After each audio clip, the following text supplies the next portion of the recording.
আমরা ঢাকা মেডিকেল কলেজে যে দুইজন চিকিৎসক ভর্তি আছে, ডাক্তার ইমরান আর ডাক্তার মাশরাফি, এদেরকে দেখতে এসেছি। আসলে ঘটনাটা যেটা তাদের বর্ণনা অনুযায়ী, ওই দিনের আগের দিন একটা রুগী ভর্তি হয়েছে অ্যাক্সিডেন্ট করে, রোড ট্রাফিক অ্যাক্সিডেন্ট করে ভর্তি হয়েছে। তার ক্রিটিক্যাল অবস্থা ছিল GCS, লেভেল ছিল 5। 3 হলে যেখানে রুগীর মারা যায়, ডেথ বলা হয়, সেখানে 5 ছিল।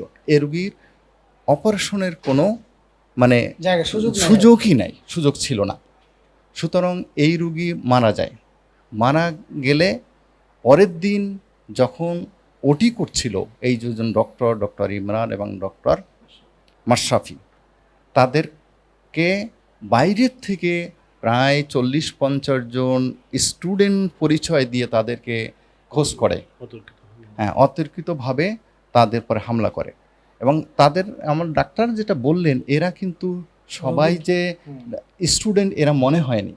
তারা বলছেন যে এরা অনেকটা পথের টুকাই টাইপ, আর কিছু স্টুডেন্ট এর ভিতর থাকতে পারে। এবং তারা এই দুইজন ডাক্তারকে ওই ওটির থেকে ডেকে বাইরে নিয়ে আসে এবং তাদেরকে মারধর করে। এবং মারধর, ডাক্তার ইমরানকে যেভাবে মারধর করতে করতে ওখান থেকে নামিয়ে নিয়ে ডাইরেক্টর রুম পর্যন্ত তাকে নিয়ে যায়।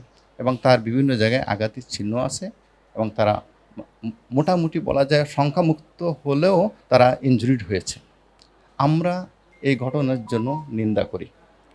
কারণ হচ্ছে চিকিৎসক হচ্ছে এই জাতির সম্মানিত ব্যক্তি, এবং তারা জনগণের চিকিৎসা দিয়ে থাকে।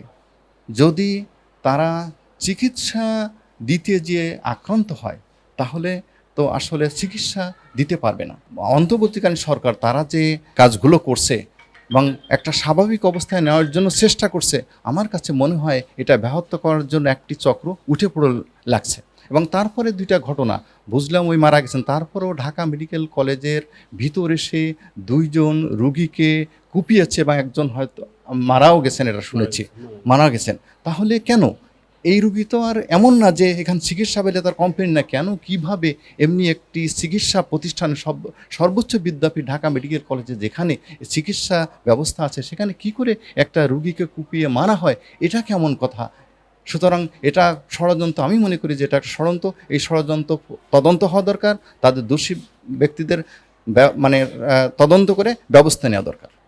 সুতরাং এই ধরনের ন্যাক্কারজনক ঘটনা যারা করেছে এর তীব্র নিন্দা করি, এবং আমরা বিচার বিভাগীয় তদন্ত করে ব্যবস্থা নেওয়ার জন্য আহ্বান রাখব।